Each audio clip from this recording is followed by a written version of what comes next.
It's Monday, November 2nd, 2009, and it's got to be 4:20 somewhere in the world. I'm your host, Radical Russ Belville. Produced and distributed by the National Organization for the Reform of Marijuana Laws in Washington, D.C., this is your NORML Daily Audio Stash, the growing truth about cannabis.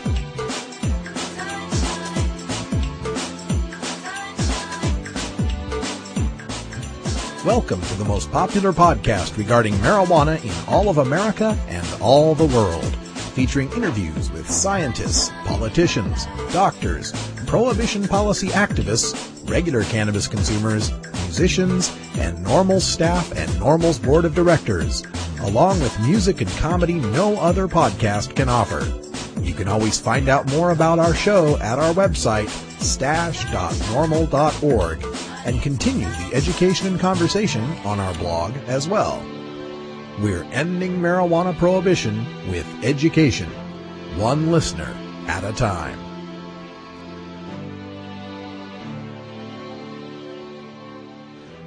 The podcasting and blogging technology for the NORML Daily Audio Stash is provided by Red Aphid Interactive Media. For your professional web design needs, visit redaphid.com.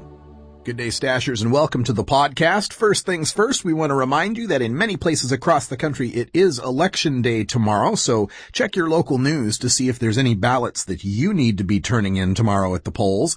Most specifically, we want to remind the cannabis community tomorrow in the state of Maine that you need to be voting on Question 5.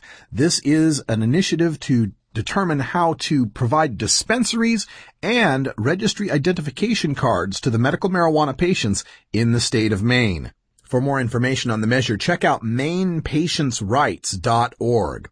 Also, the city of Breckenridge, Colorado will be voting on Measure 2F. This is a measure to decriminalize the personal adult possession of marijuana up to 1 ounce within the city limits of Breckenridge, Colorado. A similar statewide measure passed overwhelmingly in Breckenridge, even though it failed statewide in Colorado. And tomorrow, the California Supreme Court will be hearing oral arguments on the case of People v. Kelly. This is the case that decided whether or not the state has the mandate to change the limits, or to enact limits, I should say, on medical marijuana in the state of California. The appellate court decided that they could not, since an initiative can only be changed by citizens, not the legislature. We'll see what arguments the Supreme Court will listen to tomorrow online, and you can watch it yourself live by following the links at our front page at NORML.org. It only comes twice a day, but I don't care. It's 4:20 somewhere. Time for a look at our cannabis community calendar, brought to you at norml.org/calendar. And a lot of our events have a Missouri flavor today. We start on Tuesday, November 3rd, when Kansas City NORML will be protesting against the combat anti-drug tax. They are protesting the renewal vote on Question 1, which they say has already cost $800,000 just to put on the ballot. For more information, check out kcnormal.org or call 888-KC-NORML. Joplin, Missouri NORML will be having their monthly meeting also on Tuesday night at the Blackthorn Pub and Pizza. For more information, check out joplin-normal.org. Speaking of Joplin NORML, on Thursday, November 5th, they're having a movie night at the Joplin Public Library showing the movie The Union, the Business Behind Getting High. Also on Thursday, Philly NORML has their open meeting at 4722 Baltimore Avenue, the A Space in Philadelphia, Pennsylvania. Check out phillynormal.org for more details. And on Saturday, the Fall 2009 Missouri NORML Conference is taking place at the Missouri University campus Ellis Library Auditorium in Columbia, Missouri. All the NORML chapters from the Show Me State will be represented, with special guest speakers including Dan Vietz, Sean Randall, and Paul Armentano. For more information, check out Missouri NORML on the web through our links at norml.org. Also on Saturday, Michigan NORML is having their fourth quarter meeting, where all of the Michigan NORML subchapters will be meeting to coordinate strategy and look forward. Check out minormal.org for more information. And if you'd like to have your NORML Chapters events read on the Cannabis Community Calendar and displayed on the National NORML website, send me an email at stash@normal.org. It's a NORML shout-out. Today our NORML shout-outs go out to the state of Mississippi, where I just received an email that said, please bring NORML to Mississippi. Well, it doesn't quite work like that. We don't descend from on high with a cadre full of lawyers in limousines from Washington, D.C. and install NORML chapters. NORML's all about grassroots organizing from the bottom up. It's you getting together with your fellow citizens and deciding to stand up for your rights as cannabis consumers. So all it takes is you and 4 other people who feel the same way to form your own NORML chapter. So if you're listening in the state of Mississippi, send me an email at stash@normal.org, and I'll collect the emails from all the people in Mississippi, put you all on a mailing list, and we'll see if we can't get you together to communicate, organize, and form one or more NORML chapters in Mississippi. We'd love to have some representation there. Now, coming up on today's Daily Audio Stash, we begin with your hemp headlines, including a look at the state of Oregon and our chapter in Portland beginning the state's first cannabis cafe for registered medical marijuana patients. In Michigan, employers are looking at medical marijuana and how that affects their rights to test for drugs, as well as our patients' rights to work for a living. And from Athens, Georgia, we get a story of a victim of alcohol poisoning and how that relates to what the punishment would have been for marijuana. For our daily Toker Tunes, we're bringing you some new music this week, all from the website GarageBand.com. Today we feature an Australian hip-hop artist named Mia Muse and her interesting little rap called Dr. Chronic. And for our NORML newsmakers, we're going to bring you a 2-parter, a special debate between our own Chris Goldstein, the executive director of NORML New Jersey, representative of Coalition for Medical Marijuana New Jersey, longtime activist with Philly NORML, and of course the founder of this podcast, the Daily Audio Stash. He gets engaged in a debate with a medical marijuana opponent and mops the floor with him. We'll present the entire thing in 2 parts, part 1 today and part 2 tomorrow. All that and more coming up on your NORML Daily Audio Stash. Hello, I'm Paul Stanford from the Hemp and Cannabis Foundation, or THCF. Medical marijuana is legal in 13 states today, and THCF has clinics in 8 of those states. Our doctors help qualified patients obtain an authorization for medical marijuana in their state. Patients are eligible for medical marijuana with a history of either severe chronic pain and or nausea, cancer, AIDS or HIV, hepatitis, glaucoma, seizure disorders like epilepsy, chronic muscle spasms such as multiple sclerosis or asthma, neurodegenerative diseases such as Alzheimer's, and gastrointestinal disorders like IBS or Crohn's disease. If you or someone you know has one of these conditions, our doctors will help you obtain a permit for medical marijuana. THCF Medical Clinics has offices in Washington State, Oregon, California, Colorado, Hawaii, Nevada, Montana, and now Michigan. Call 1-800-723-0188 or go to the web at hemp.org or 1-800-723-0188.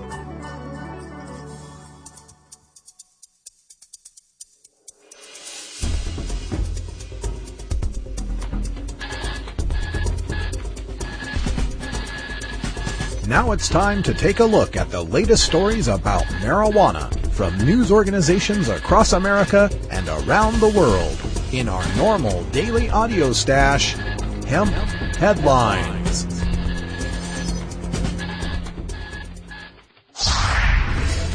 Oregon NORML set to open first Patients Cannabis Cafe. From Willamette Week.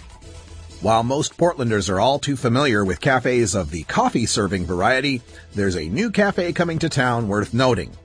It's Oregon's first cannabis cafe, a concept common elsewhere around the globe, and it will be run by Oregon NORML.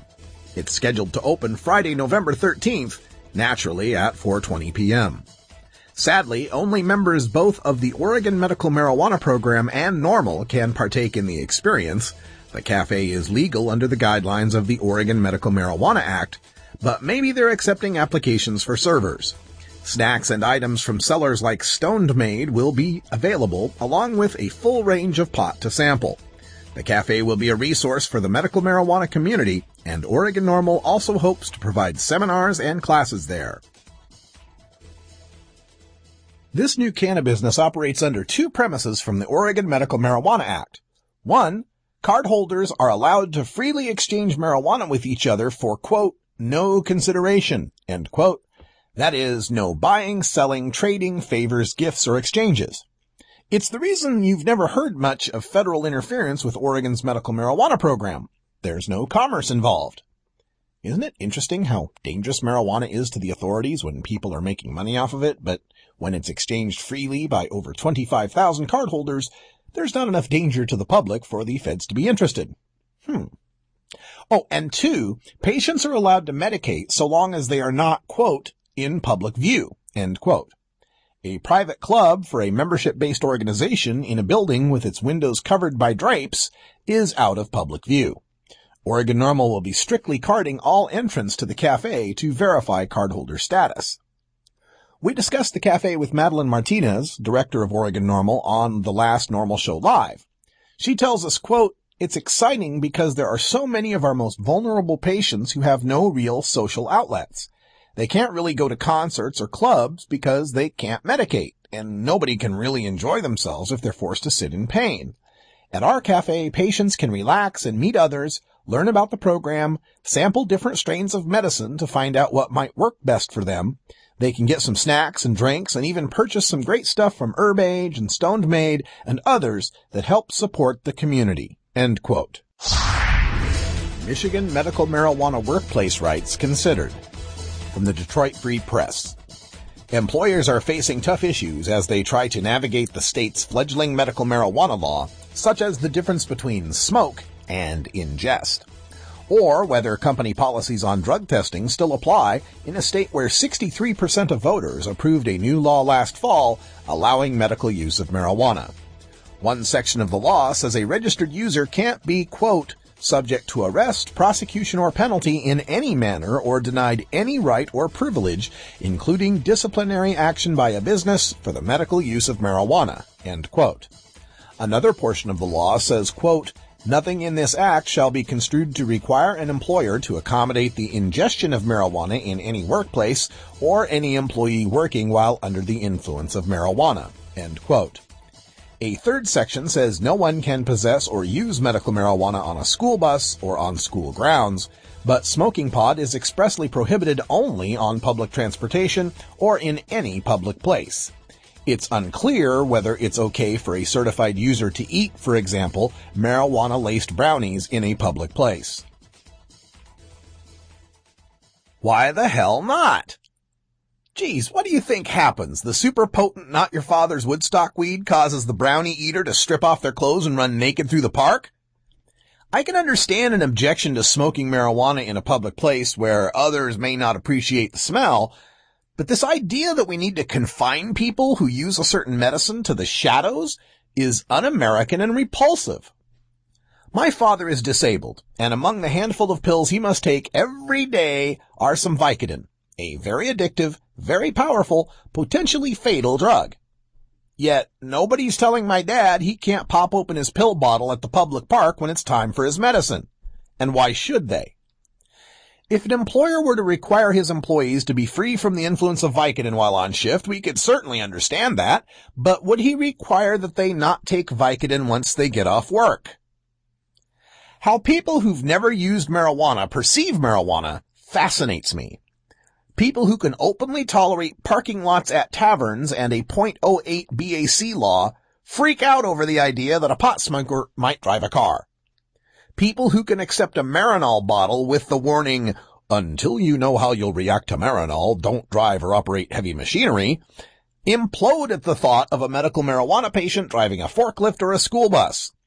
People who make jokes at work about their hangovers or go to work sick loaded on antihistamines and pseudoephedrine will regale you with the notion that a person who fails a marijuana metabolite P test is an unsafe worker and a drain on company productivity. The law seems pretty clear to me. No disciplinary action for using medical marijuana. Accommodating at work would mean building a smoking tent outside for your cardholders and allowing them to take breaks to medicate on the job. Nobody is suggesting that. What we're suggesting, and the law supports, is that a person cannot be fired, not hired, or punished solely for being a medical marijuana patient. If you drug test them and they test positive for marijuana metabolites, that test simply reveals that they are a medical marijuana patient, a status you cannot punish them for. How much clearer could it be? If you catch them with weed on the job site, smokable or in a brownie, you have a cause for action. But if you just catch them with inactive metabolites in their pee, let them work. Passed out, publicly pantsless in a puddle of piss in the Peach State, preferable to a pocket full of pot. From the Athens Banner-Herald. An extremely drunk man passed out early Sunday morning in the lobby of the Comfort Suites on North Avenue, said Athens Clark Police.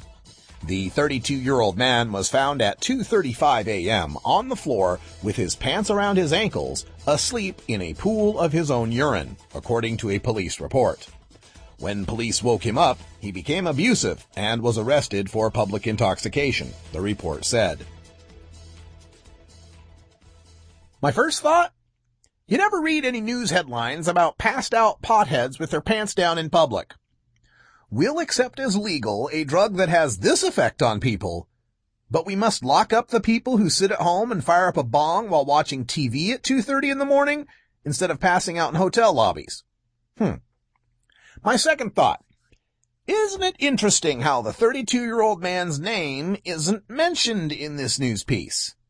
Want to bet that if it were a marijuana possession offense, we'd know his name, middle initial, and home address by now?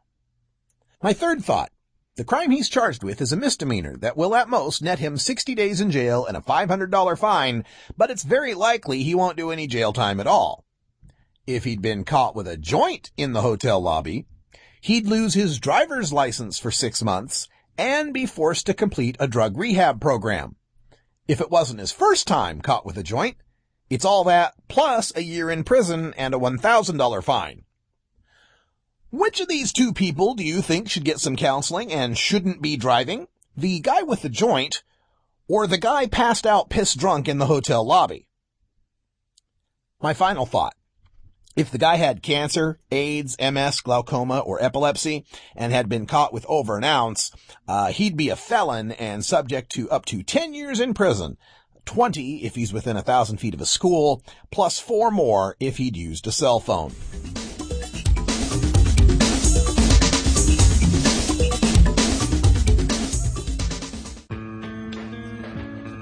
I'm Alan St. Pierre, Executive Director of NORML. Have you heard about the new super pot that's supposedly 20 times more potent than your father's Woodstock weed? Don't believe the hype. Marijuana's THC potency has always varied, even in the 60s and 70s. And the drug czar's numbers are full of, well, exaggerations.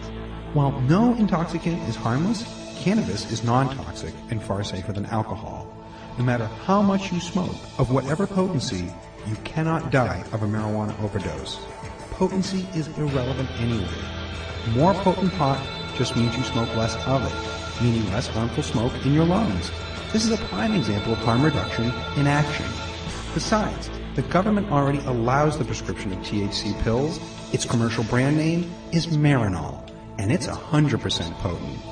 Meanwhile, the federal government won't allow dying people to use natural marijuana, no matter what the potency? Does this make sense to you? Learn the facts about pot. Visit NORML.org today.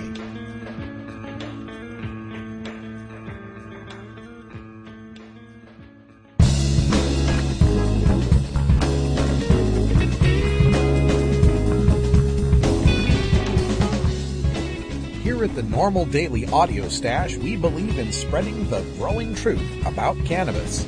One way we reach out to the cannabis community is through 420-friendly music from all genres that uplifts, entertains, and informs the public.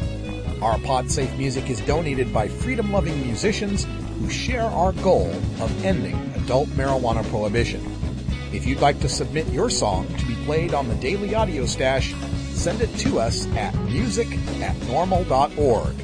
We'll help promote your gigs, recordings, and websites, and maybe even interview you about your musical career.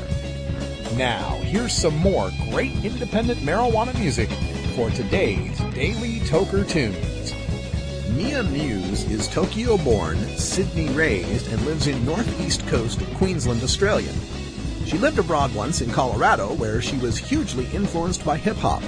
Musically, her background is full of 90s Aussie rock and funk and jazz. More recently, she has been producing down-tempo electronica. Mia Muse composes in her home studio in Surfer's Paradise, and she records, produces, and mixes at the Gold Coast Conservatorium. Her music has received attention worldwide, including Australian FM radio airplay, Record of the Year nominations in 2007 and 2008, and a #1 song on the Unsigned Artist Music Charts. You can find out more about Mia Muse on her MySpace page at myspace.com/MIAMUZE, or at her Windows Live page. We have links to it at stash.normal.org. Enjoy this little bit of electronic rap. This is Mia Muse with Dr. Chronic.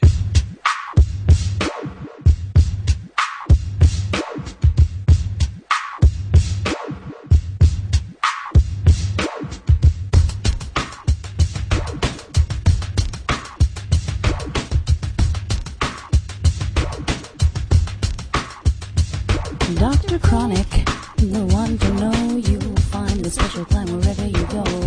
Professing deeds, securing leads, live by the book of investing in weed, yeah. Swift release, avoid police. The truth is that it's all about the game. Take a nice little hit of this and you won't be the same. Dr. Chronic, the friend you hold dear. Attention, a crew and religion and fear. Always dishing out the latest and dope. Speaking of new strains, giving us hope, y'all. I love to smell the ding-a-ding blunt. Shit, don't you hate in a random runt? He always tries to get into the past. Shooting stories about kicking some ass, yeah. I'll kick your ass. Oh, yeah. Dr. Chronic, I've known many kinds. Potential business to fuck with our minds. Always endorsing the craziest smoke. With a beat and making you choke, y'all. They love the beats, the easy treats. Walk in the street like criminal crip hop. Don't stop, I just got down. Stick around, turn up the sound. Let's kick it with crip hop. Dr. Chronic, yeah. Dr. Chronic.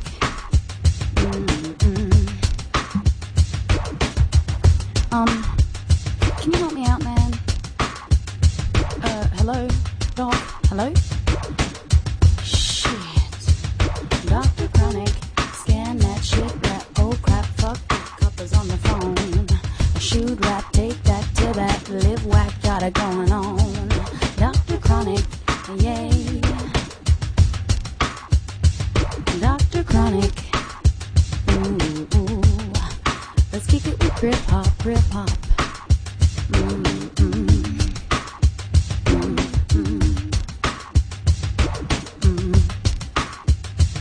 Dr. Chronic. Yeah.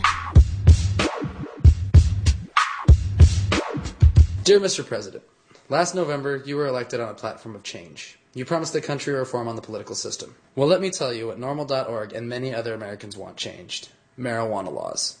It was estimated that America made its 20 millionth arrest for marijuana possession this year. You want a real economic problem? How about the amount of money being spent on simple possession arrests? Incarcerating people costs taxpayers around $23,000 per year, and NORML estimates that up to $10 billion a year are spent on enforcement for mostly nonviolent offenders. Now let's imagine what would happen if marijuana was legal. Not only would we save billions each year on enforcement, but imagine the economic boost. You would produce jobs growing, selling, and tax dollars coming in from the regulation of marijuana. I'm not saying let people loose to sell on the streets. Put government regulation in to tax and control its sales like alcohol. Street dealers are the problem, not a guy with a gram in his pocket. Put in harsh punishments for people who drive under the influence, and stop punishing people who enjoy marijuana safely in their home. Mr. President, if you really want change, legalize marijuana.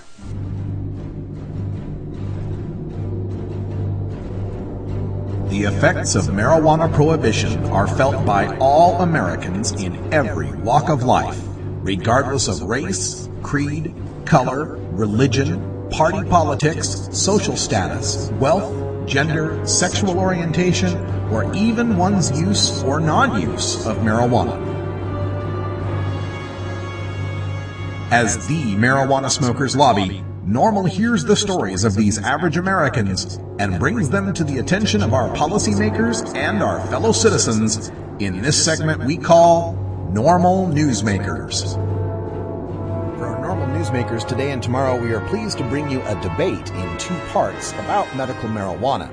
Chris Goldstein, the founder of the Daily Audio Stash podcast, as well as a representative of Coalition for Medical Marijuana New Jersey and the executive director of NORML New Jersey, debates Terrence Farley on the topic of medical marijuana in New Jersey. This was presented and filmed at the Ocean County Community College on October 19th. Now,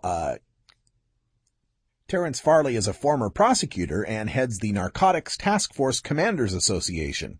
For more information about this debate, check out www.cmmnj.org.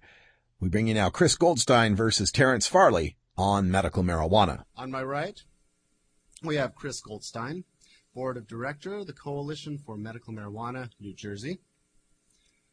On my left, we have Terrence Farley, former Director of National Drug Prosecution Center, former Director, New Jersey Division of Criminal Justice, and the former Director of Ocean County Narcotics Strike Force.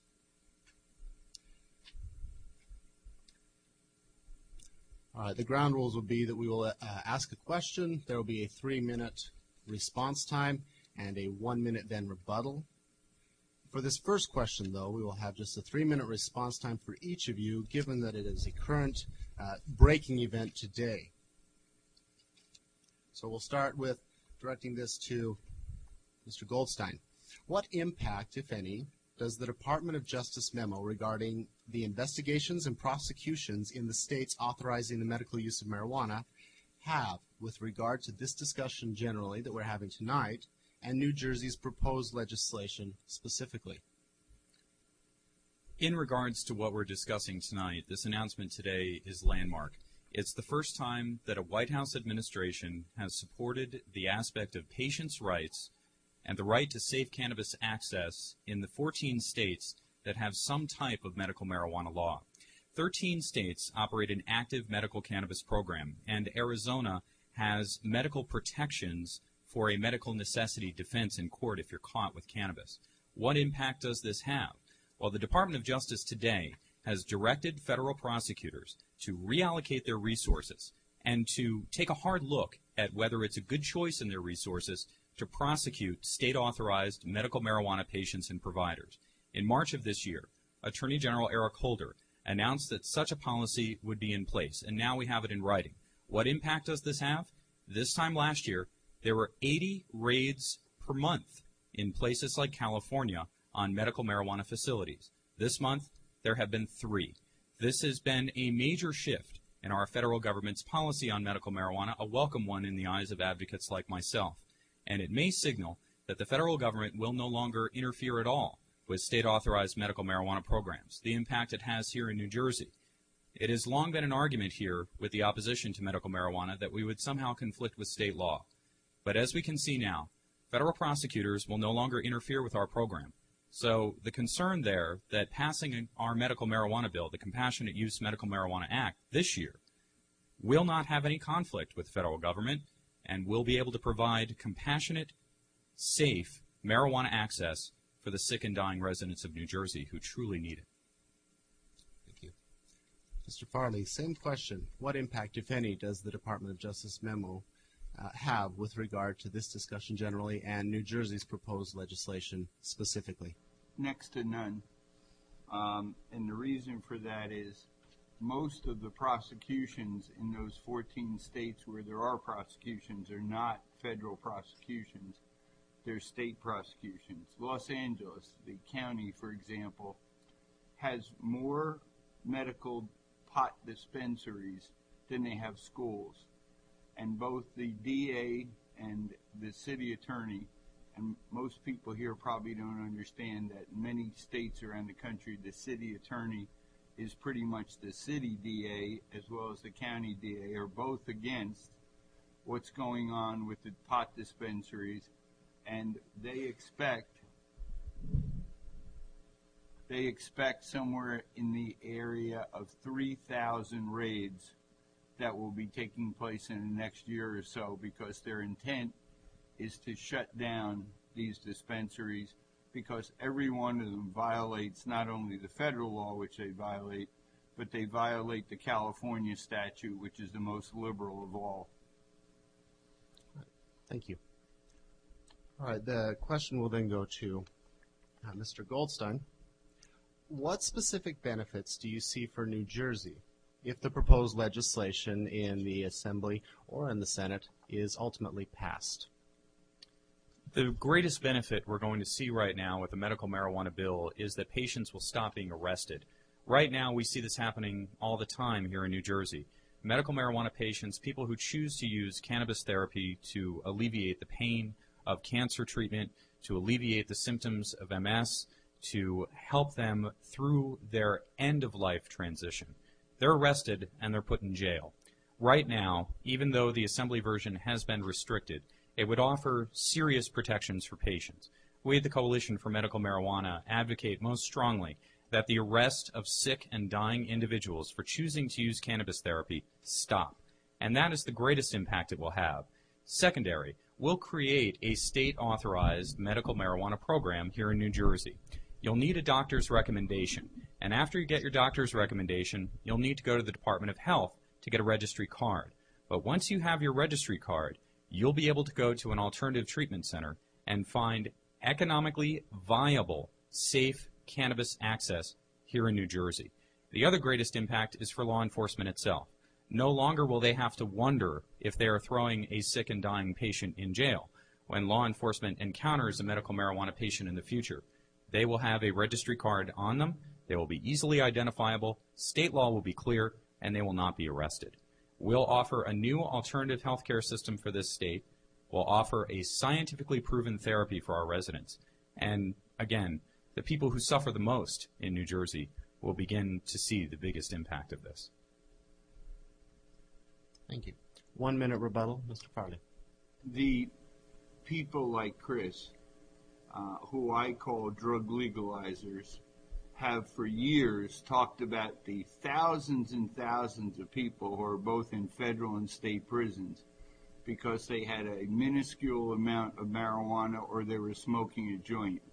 And I have numerous times in debates and commentary challenged them to get me a handful because they don't exist. There are thousands of people in our jails for violating the laws, including the marijuana laws. But those people are guilty of distribution of 500, 2,000, 10,000 pounds. Nobody goes to jail for smoking a joint. 20 seconds.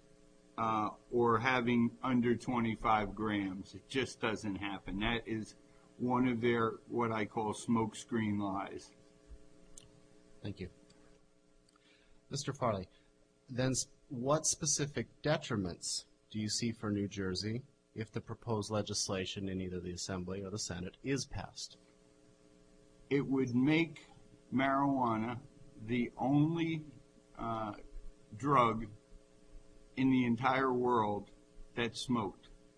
There is no legitimate drug in the entire world that is smoked, and everybody from the FDA to the AMA to the Cancer Society to the Glaucoma Society all say it's not a good drug.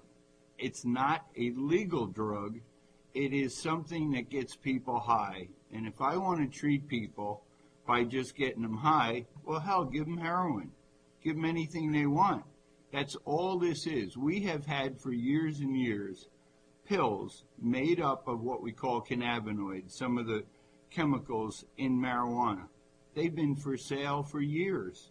Marinol, Dronabinol, nobody buys them because these people don't want a drug in the form of a pill. They want to smoke marijuana, and that's what, number one, what this is all about. And the second thing is, all they want to do is legalize the right to smoke dope. Thank you. Mr. Goldstein, 1 minute rebuttal. Well, there are many things misstated here. First of all, marijuana is not just smoked. Two of the most common delivery method for medical patients are vaporization, a new delivery method that does not actually smoke marijuana, It's been shown to be safe and effective in the treatment of HIV-associated neuropathy with HIV patients.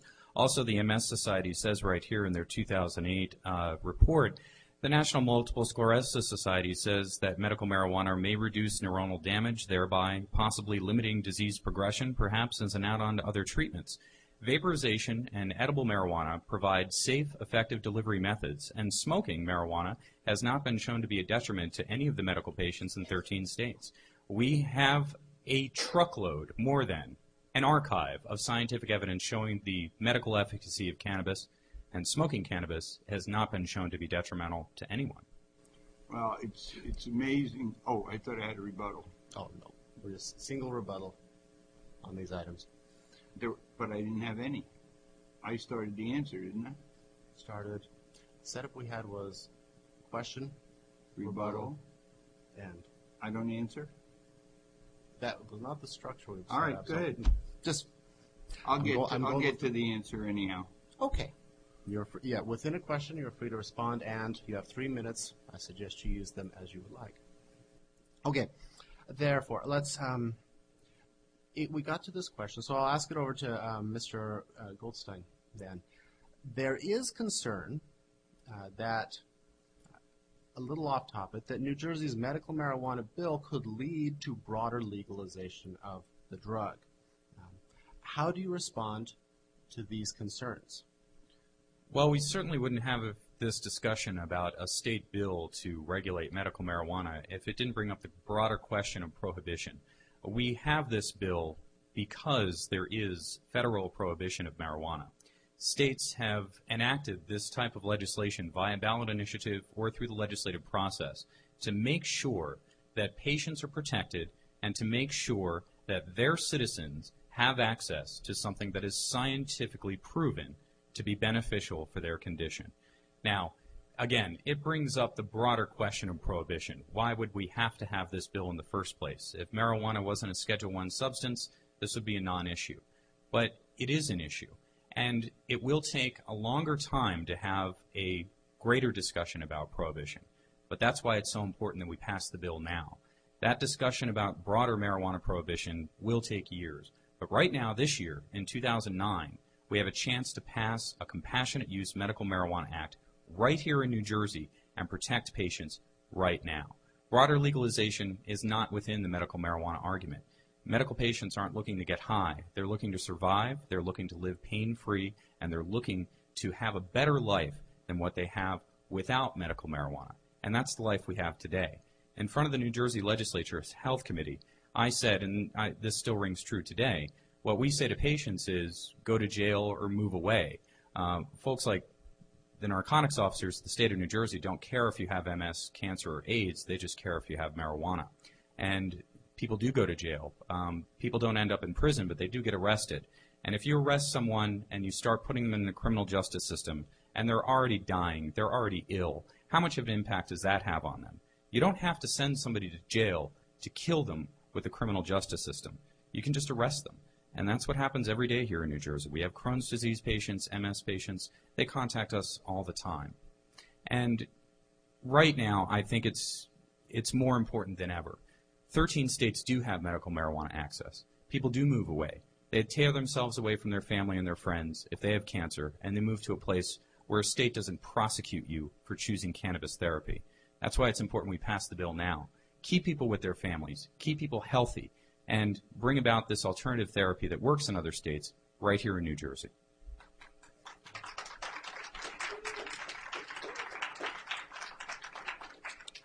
One minute rebuttal, Mr. Farley. I could sit here for the next 3 hours and refute all of the arguments by going through legitimate medical studies saying everything that Mr. Goldstein said is not true. And he mentioned vaporization and edible marijuana. Ask him right now whether they would be behind a bill that had only vaporization and edible marijuana in it and no smoking, and the answer will be no. I'll support that bill tomorrow, but that's not what they're looking for. It comes back every single time that we debate this any place. They want to smoke it. That's why they don't use Dronabinol, the pill. That's why they don't use Marinol, the pill. And as far as the vaporization, it's not even approved in the United States yet. The product is Sativex. I hope it is approved because it will show again that they don't care about the method. They care about smoking. Thank you, Mr. Farley. All right. Question to Mr. Farley then. What is the difference? You have brought up the different delivery methods, the different drugs available that are not smokable. What are the difference there, and why are those not covered under the current Schedule 1 narcotics? How are they available? How does that fit into this discussion of medical marijuana? Well, we have a system called the Food and Drug Administration in the United States, which we've had since 1906. And since 1906, every drug that can be prescribed by a doctor or sold by a pharmacy has to go through an FDA approval. There is no FDA approval of smokable marijuana, and that's what they're looking to do. This vaporization, again, smoke screen. Let him say right now tonight that he would back a bill that only permits vaporization or edible marijuana, and I will go on record as saying I'll support that bill. You're not going to get that from them because that way they can't smoke it. They want to smoke dope. This has always been their smokescreen because, quite frankly, their ultimate goal here is to legalize marijuana and legalize a lot of other drugs. And they've said that time and time again since the 1960s. And we have tapes of all of it to prove what their position is.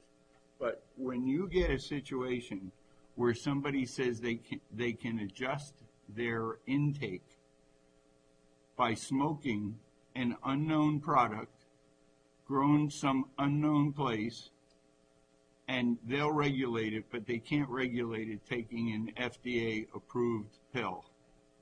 It makes no sense, just like the rest of his arguments. Mr. Goldstein, rebuttal. Well, again, we're encountering law enforcement pretending to be doctors here, and I think that's what Mr. Farley is doing again tonight. Marinol and Dronabinol are the same substance. Marinol is only one cannabinoid, and it's actually synthetically made. It's THC, synthetic THC, and it's actually prescribed to about 300,000 people. It's not that people aren't buying it or being prescribed it. People are using Marinol successfully every day. It's just that they would rather have natural marijuana. There are two studies that actually compare marijuana with whole smoked cannabis, and both from the medically effective stance and the stance of patients themselves and how they experience the drug, they chose whole plant cannabis. He also mentioned Sativex, which is a drug that's marketed by GW Pharmaceuticals. It's available in the UK and in Europe for MS. It is in an inhaler. It's a sublingual spray. It's not vaporization. Vaporization has been proven as a safe and effective delivery method, and it is important that we highlight vaporization. Thank you, Mr. Goldstein. Question to you, Mr. Goldstein. What would be the process, or what should the criteria be for evaluating marijuana as a drug? Mr. Farley has mentioned FDA approval process. That is what most of the medicines go through. It's recognized as a standard. What would be the process that would inform doctors, inform caretakers, inform the people delivering the product to people who would be prescribed this, and also what would inform them as far as prescription rates? How would you do a differential on this? How would the hands-on approach be to using it in the way we use other drugs in medical use?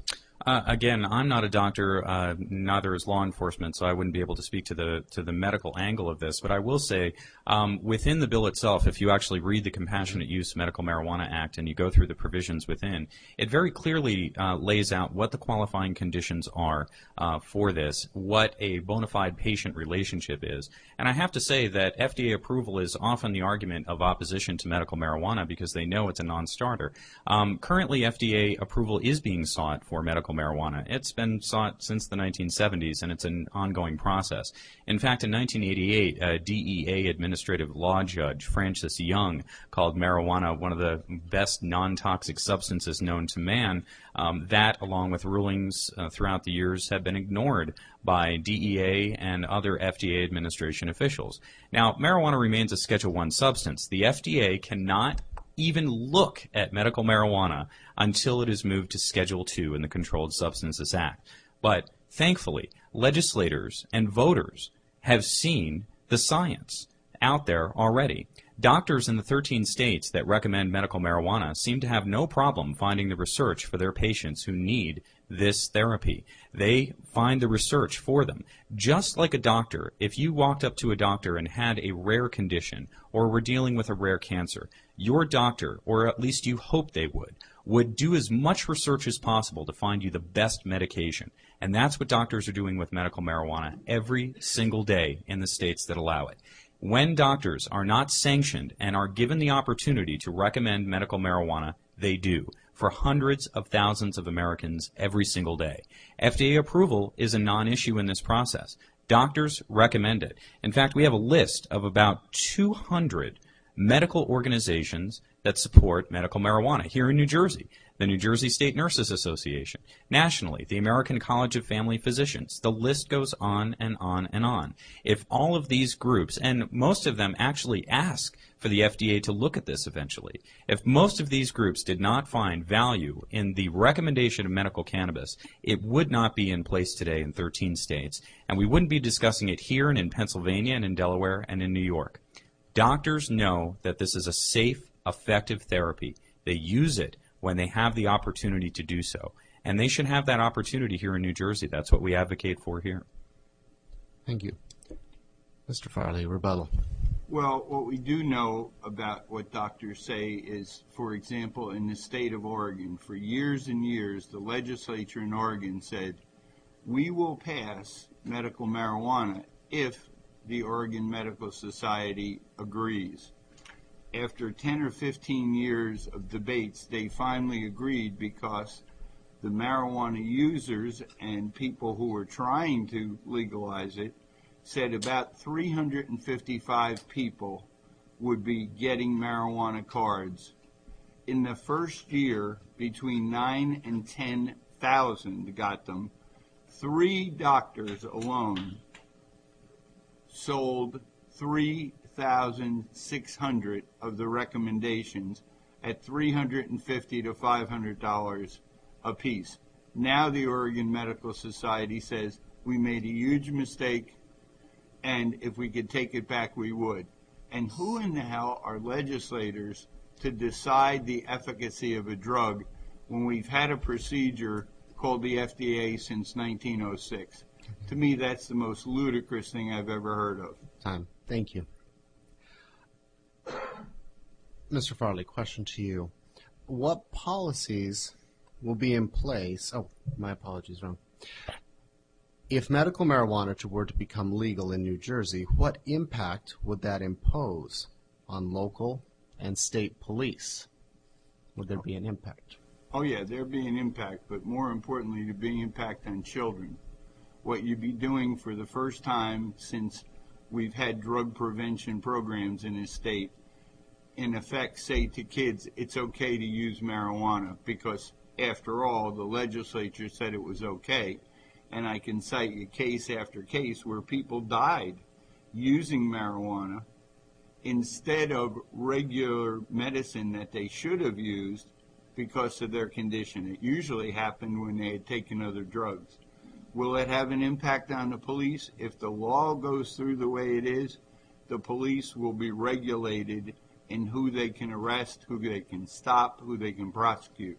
But I will tell you, in the long run, they will be able to do most of what they can do today, and that is arrest people who are dealers of major quantities of the drug. Mr. Goldstein, in rebuttal. No one has ever died from taking medical marijuana, ever. The toxicity rate of marijuana is 0. The LD50 rating is 0. You can't die from medical cannabis. It's not possible. That's the biggest falsehood in reefer madness I encounter, and I'm surprised to even hear it here tonight. But what impact would it have on state police? It's called the Compassionate Use Medical Marijuana Act. And I believe policemen and those in law enforcement actually have a deep vein of compassion within each individual. I would not want to put a bulletproof vest on and stand between you and the most violent members of society, but police do.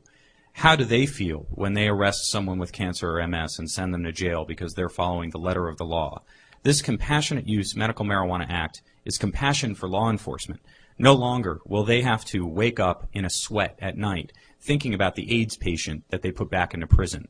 No longer will cops have to wonder about the impact they're having. They can just read the registry card and let the medical patients go. Thank you.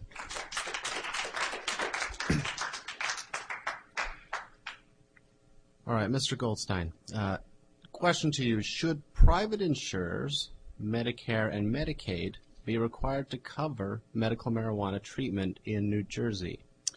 In New Jersey, no. I don't think that that's a good stance to take at the get-go. As medical marijuana evolves in America, it is my hope that one day it will be an approved, insured method of treatment. But right now, we don't ask insurance companies to cover your Tylenol if you need to go get ibuprofen or if you need to go to the store to get a cold medication. You don't apply for your insurance company to cover over-the-counter medication. That's what I consider medical marijuana to be. It's a non-toxic substance. You can never purchase an amount of medical marijuana that can kill you. So that's opposed to ibuprofen. All of us could walk into a 7-Eleven or a Wawa right now and purchase enough ibuprofen or codeine to kill us. But even in an alternative treatment center, you could never walk away with enough marijuana to kill you because it's impossible to do so. So I consider it more of an over-the-counter medication and would not advocate strongly for insurance companies to be involved. Without federal prohibition and with a well-regulated medical marijuana program within the state, the cost of cannabis is much below the underground market value. So it becomes a very cost-effective medication once you take prohibitions away. People often think that marijuana is very expensive, especially for good marijuana, but what you're dealing with is the cost of prohibition, not really the cost of pot. In a regulated medical marijuana market like California, and I have seen this in person and also in places like Oregon and Colorado, oftentimes the marijuana is free. I've seen many patients who receive their marijuana for free from co-ops, from collectives, from dispensaries. So in some cases now, it's not as much of an argument. The cost is low enough that insurance companies wouldn't have to get involved. I'm not sure, for the same reason that pharmacists could not handle medical marijuana, because it is still a federal Schedule I substance in the Controlled Substances Act, that any insurance company could until we saw some movement in those federal guidelines. So one day, I hope so. But more than, with increased research, because that's the other thing about medical marijuana in New Jersey. We have universities and colleges and medical centers. In California, medical marijuana is well studied. They're coming up with new methods of treatment every single day. And if we could find those new treatments out there, especially when it comes to anti-cancer and anti-tumor, maybe one day insurance companies will be helping you with a THC derivative that will help cure your cancer. But today, we don't need an insurance company involved with the medical marijuana dispensaries, because under a well-regulated, well-run program, it is less dangerous than buying Tylenol over the counter, and it is certainly going to be less costly than the underground market. Thank you. Rebuttal, Mr. Farley. Well, as usual, Mr. Goldstein will make up any kind of argument he wants. First thing he says, they're getting it for free in California. Well, they're supposed to be clinics in California where you get it for free, but they're getting $6,000 to $8,000 a pound. All of the major prosecutions in the state of California are because the people who have the medical dispensaries, as they're called out there, make an average of $4 to $6 million a year, and every month or two you see some major federal case with someone going to prison, which is why Eric Holder, in his comments today, didn't say the states couldn't go after these people. He didn't want the federal government to be spending as much time and effort. They're not going to have to, because the state law enforcement officers are facing such a crisis that they're reacting to it now and making the arrests. Thank you. Thank you for downloading the NORML Daily Audio Stash, the growing truth about cannabis. We are produced by the National Organization for the Reform of Marijuana Laws in Washington, D.C. Our executive producer is Alan St. Pierre. Our deputy director is Paul Armentano. Our webmaster is Brian Judy. And web production is provided by Red Aphid Interactive Media. As always, you can catch up on the latest information about marijuana at www.norml.org. And you can interact and download from our Audio Stash blog at stash.norml.org.